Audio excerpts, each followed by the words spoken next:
आज हम बनाएंगे खस्ता मठरी।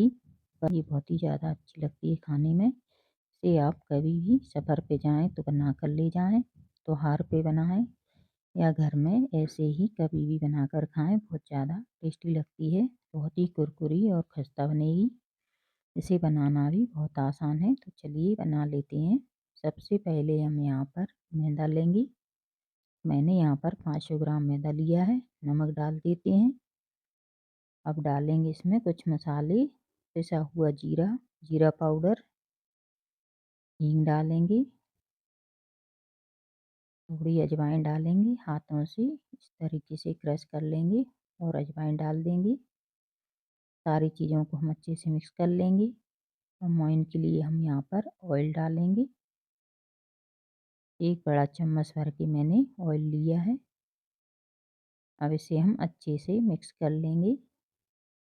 मैदा और तेल को हमें बहुत अच्छे से मिलाना है, बिल्कुल बहुत ही अच्छी तरीके से मिलाना है, तभी हमारी मठरी खस्ता बनेगी। इस तरीके से हम दोनों हाथों पर हथेली पर रखेंगे और इस तरीके से रगड़ कर जैसे मिलाएंगे। जब इस तरीके से हाथों में बनने लगे, इतना अमाउंट हमें डालना है। अब इसका हम डो बना लेंगे। नॉर्मल पानी लेंगे और इसका हम मीडियम टाइट आटा गूँथ लेंगे। आटा हमें बहुत ज़्यादा सॉफ्ट नहीं रखना है, बहुत ज़्यादा टाइट भी नहीं करना है। अब इसे हम रख देंगे ढककर कम से कम 15 मिनट के लिए। तब तक हमारा आटा सेट हो रहा है। हम बना लेंगे स्लैरी।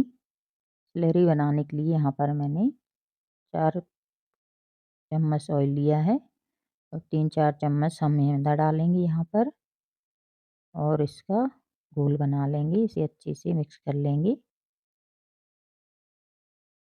इस तरीके से हमें इसका घोल तैयार करना है।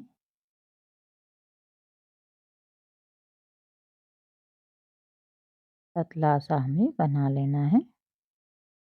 अब हमारा आटा भी अच्छे से सेट हो गया है, तो इसे हम थोड़ा सा मसल लेंगे और इसकी लोइयाँ तोड़ लेंगे। मीडियम साइज की मैंने यहाँ पर लोई तोड़ ली है।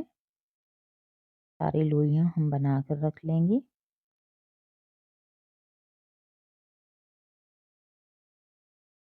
अब एक लोई को उठाएंगे और इस तरीके से हम बेल लेंगे। मीडियम लोई मीडियम हमें बेलना है। एक बड़ी सी रोटी बनाकर रख लेंगे हम। बहुत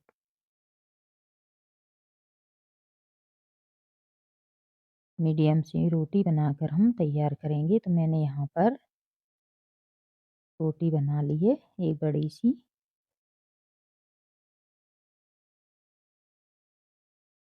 इसी तरीके से हम और भी रोटियां बनाकर रख लेंगे।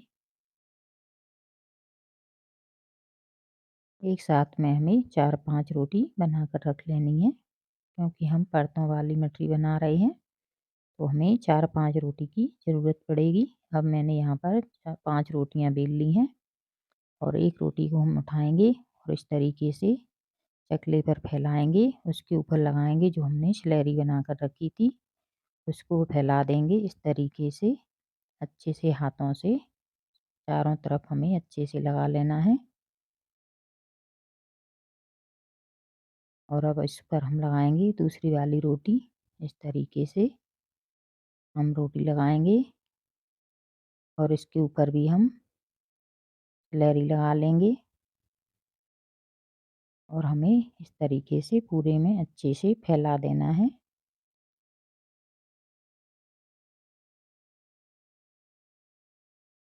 और सारी रोटियों को हमें इसी तरीके से लगा लेना है।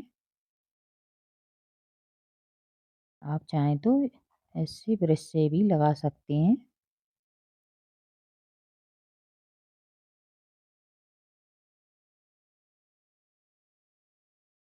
लेकिन इस पर हाथों से अच्छे से फैलाएं, तभी हमारी रोटी एक दूसरे से नहीं चिपकेगी और इसकी परतें खुलकर अच्छे से आएंगी। तो अभी मैंने लास्ट वाली रोटी भी लगा दी है।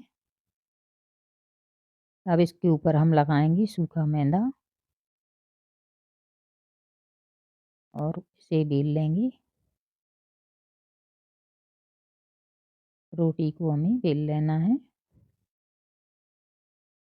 इस तरीके से हम बेलते जाएंगे, इसे पतला और मैदा लगाते जाएं और रोटी को अच्छे से बेल लेंगे हम। मैंने थोड़ी बड़ी लोई ले ली है, तो बड़ी ही रोटी बन रही है। आप छोटी भी बना सकते हैं।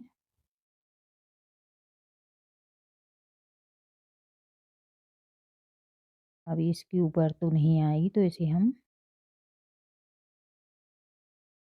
आप देख सकते हैं काफ़ी बड़ी रोटी बन गई है। अब इसे हम चौकोर काटेंगे, तो चारों किनारों को हम इस तरीके से चाकू से काट लेंगे और इसका एक चौकोर शीट बना लेंगे और किनारों को हम काट कर एक तरफ रख लेंगे। अब इसको हम काटेंगे, छोटे छोटे चौकोर डिब्बे बना लेंगे हम। इस तरीके से चाकू से काट लेंगे दोनों तरफ से। इस तरीके से हम बना लेंगे और अब इसे हम तिकोने का शेप में काटेंगे।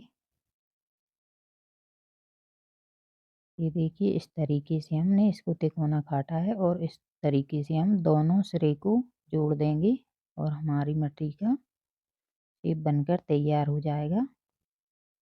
आप चाहें तो इसे सिंपल तरीके से भी ऐसे ही तल सकते हैं।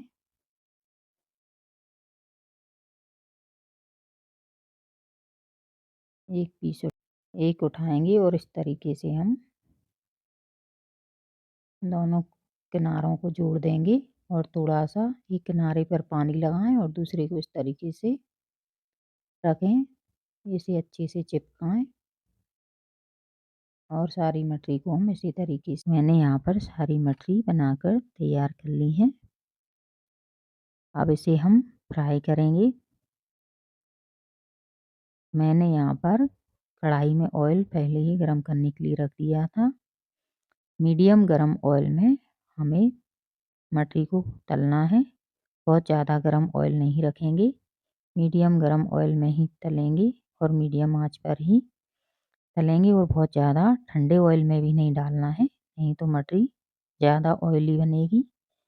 तो आप तेल को मीडियम गरम रखें और इस तरीके से हम चलाते हुए मटरी को पका लेंगे और अच्छा कलर आने तक हमने मीडियम आंच पर सेक लेंगे। बहुत ज़्यादा लाल नहीं करनी है हमको, ये बाद में भी इसका कलर चेंज हो जाता है। तो हम यहीं पर निकाल लेते हैं मटरी को और यहाँ पर सारी मटरी बनकर तैयार हो गई हैं। बहुत ज़्यादा क्रिस्पी खस्ता मटरी बनकर तैयार हुई है और मैंने तो यहाँ ढेर सारी बनाई हैं क्योंकि सभी को बहुत पसंद है। तो एक बार आप भी बनाइएगा, बहुत ज़्यादा अच्छी लगेगी ये मटरी खाने में। आप इसे सफ़र पे ले जाएं या घर में खाएं, बहुत ज़्यादा टेस्टी लगती है। चाय के साथ खाएं, सभी को बहुत पसंद आती है। हमारे यहाँ तो ये सबको बहुत पसंद है। तो मैं तो हर त्योहार पर बनाती हूँ और जब भी मन करता है बना लेती हूँ। तो आप भी एक बार ज़रूर बनाएं, सबको बहुत पसंद आएगी और बनाना भी बहुत आसान है। तो ज़रूर बनाइएगा एक बार मेरी रेसिपी से, बहुत बढ़िया बने।